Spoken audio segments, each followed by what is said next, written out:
जय श्री कृष्णा दोस्तों, कैसे हैं आप सब। तो फ्रेंड्स, होली के बाद पूजा जाता है बासोड़ा। तो जितनी होली पूजन करना जरूरी होता है उतना ही बासोड़ा पूजना भी जरूरी होता है।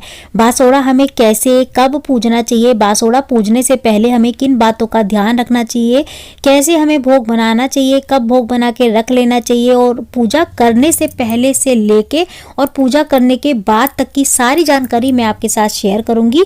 क्योंकि हम जाने अनजाने में बहुत सारी ऐसी गलतियां कर देते हैं जो हमको नहीं पता होता, और वो गलतियां हमें नहीं करनी है। तो देखिए, बासोड़े वाले दिन तो फुल वीडियो मैंने बना दिया है कि बासोड़ा हमें कब पूजना है। जो सबसे अच्छा दिन और सही दिन होता है ना बासोड़ा पूजने का, वैसे होता है पहला जो होली के बाद जो पहला शुक्रवार और पहला सोमवार जो पड़ता है ना, उस दिन हम बासोड़ा पूज सकते हैं। बस चौथ नहीं होनी चाहिए उस दिन, इस चीज़ का हमें ध्यान रखना है। बृहस्पतिवार, शनिवार और इतवार ये खाली दिन होते हैं, इस दिन हमें बासोड़ा नहीं पूजना चाहिए। और मंगलवार सबसे अच्छा दिन जो सोमवार होता है, और शुक्रवार, या फिर जो शीतला अष्टमी वाले दिन और सप्तमी वाले दिन बासोड़ा पूजते हैं ना, वो उस दिन भी पूज सकते हैं। तो शीतला सप्तमी है 10 तारीख की और शीतला अष्टमी है 11 तारीख की, आप उस दिन भी पूज सकते हैं। तो यहाँ पे देखिए, सबसे पहले तो हम जो है ना, जहाँ पे भी होली जलाई जाती है ना चौराहे पे, वहाँ पे हमें पूजा करनी चाहिए चौराहे वाली माता की। तो यहाँ पे इसको चौराहे वाली माता की पूजा भी बोल सकते हैं आप, या शीतला माता की पूजा भी बोल सकते हैं। शीतला माता की पूजा हम मंदिर में जाके करते हैं, और जो है ना चौराहे की पूजा हम बाहर करते हैं। तो देखिए, बाहर जो पूजा हो रही है ना, ये चौराहे वाली माता की हो रही है। चौराहे वाली माता की पूजा हम इसीलिए करते हैं क्योंकि हमारे घर में कोई अला बला कोई परेशानी ना आए। चौराहे से होके ही सारी परेशानियां हमारे घर तक पहुंचती हैं। और जब हम चौराहे वाली माता की हर साल पूजा करते हैं ना, तो हमारे घर की और हमारे परिवार की रक्षा करती हैं माता रानी, क्योंकि उन्हें पता होता है कि हमारे घर से ना हर साल भोग लगाया जाता है उनको। ठीक है, तो इसकी फुल डिटेल में जानकारी मैंने अपने चैनल पे दे दी है, आप देख सकते हैं। यहाँ पे देखिए, सबसे पहले मैंने क्या करा है, चौराहे पे आके जहाँ पे हमारी होली का दहन होता है, वहीं पे हमें जो है ना सबसे पहले धरती माता को शुद्ध करना है। जल गेर के, जल हमें हल्दी वाला लेना है, जल में थोड़ी सी हमें हल्दी डालनी है। सबसे पहले मैंने धरती माता को शुद्ध करके 2 बड़कुल्ले रखे हैं, फिर मैंने हल्दी लगाई, हल्दी से पूजा की। हल्दी मतलब हल्दी का टीका किया, मैंने घी का टीका किया, घी लगाया। उसके बाद जो है ना मैंने जो है ना मीठे पुए बनाए थे वो चढ़ा दिए हैं, गुड़ चढ़ा दिया है, चने की दाल है, और मीठे पुए वगैरह, गुजिया वगैरह जो भी आपने भोग के लिए बनाया होता है, मीठे चावल भी होते हैं इसमें, तो ये सारी चीज़ें हम चढ़ा देंगे। ये पूजा बहुत जल्दी जल्दी होती है, धीरे धीरे नहीं होती। यहाँ मैंने वीडियो जो है ना स्लो मोशन में कर रखी है, मतलब धीमी कर रखी है, इसीलिए आपको ऐसी लग रही होगी। बाकी ये पूजा मैंने बहुत जल्दी जल्दी की थी। इसके बाद हम 2 बार जल वार देंगे और हाथ जोड़ लेंगे, प्रार्थना करेंगे चौराहे वाली माता से हमारे घर की रक्षा के लिए।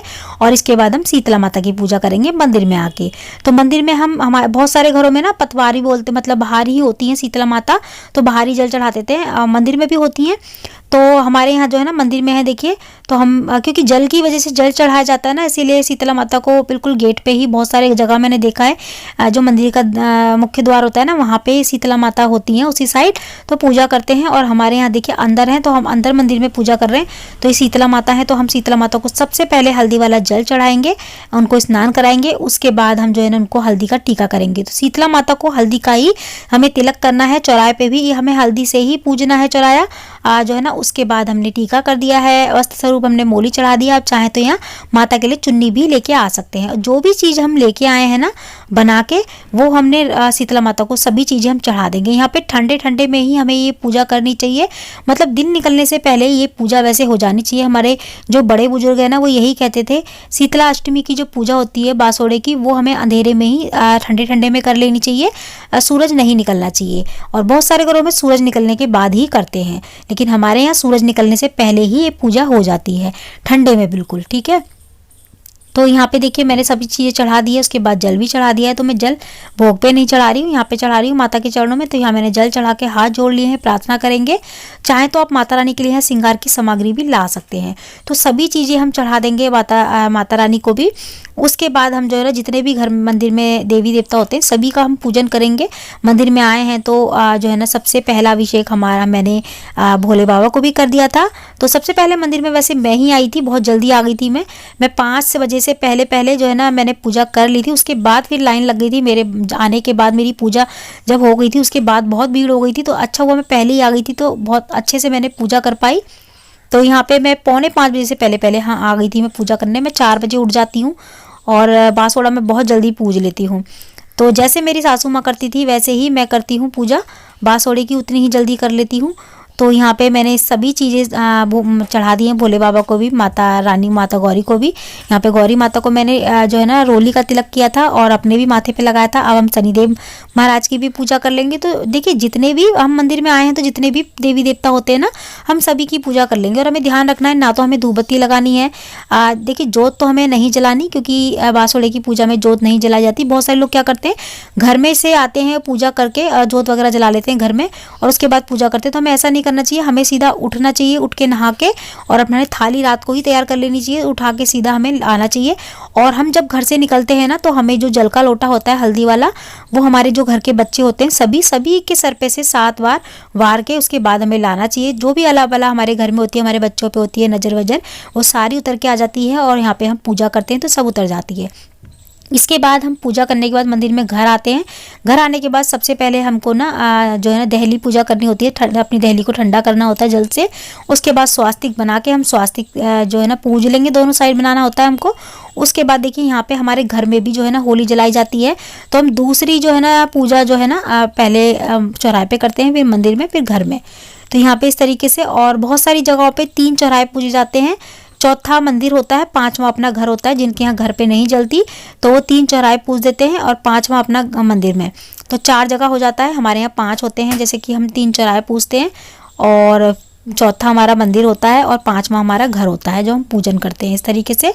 तो आप जैसे आपके घर में होता है वैसे कर सकते हैं, लेकिन पूजा देखिए जो होती है ना अब बासोड़े की, वो सेम तरीके से होती है। तो बासोड़ा की जो पूजा है ना, वैसे तो मैंने फुल वीडियो बना दी है कि हमें बासोड़े की पूजा कब करनी है। देखिए बाकी आप जो अष्टमी है ना, सप्तमी तिथि है वो है 10 तारीख की और अष्टमी तिथि 11 तारीख की है। तो आप उस दिन भी पूजा कर सकते हैं। जो व्रत रखते हैं वो उसी दिन पूजन करें, बासोड़ा पूजे। लेकिन जो व्रत नहीं करते वो शुक्रवार को भी बासोड़ा पूज सकते हैं और सोमवार को भी बासोड़ा पूज सकते हैं। माना जाता है कि जो पहला होली के बाद जो पहला सोमवार या शुक्रवार पड़ता है ना, वो सबसे अच्छा होता है बासोड़ा पूजने के लिए। तो जिनको जल्दी है कहीं जाना है तो वो सोमवार या शुक्रवार को बासोड़ा पूज ले। बस हमें ध्यान रखना है चौथ नहीं होनी चाहिए उस दिन जिस दिन हम बासोड़ा पूज रहे हों। तो वैसे ना तो शुक्रवार को चौथ है ना सोमवार को चौथ है, क्योंकि शुक्रवार को जो है ना शाम से चौथ लग रही है, सुबेरे जो है ना चौथ नहीं है, तीज है सुबेरे। तो सुबह सुबह हम बासोड़ा पूजते हैं तो सुबह हम पूज सकते हैं। ठीक है, तो आज की वीडियो में इतना ही। मैं मिलती हूँ आपसे अगली वीडियो में ऐसी अच्छी सी एक और वीडियो के साथ। जब तक के लिए जय माता दी।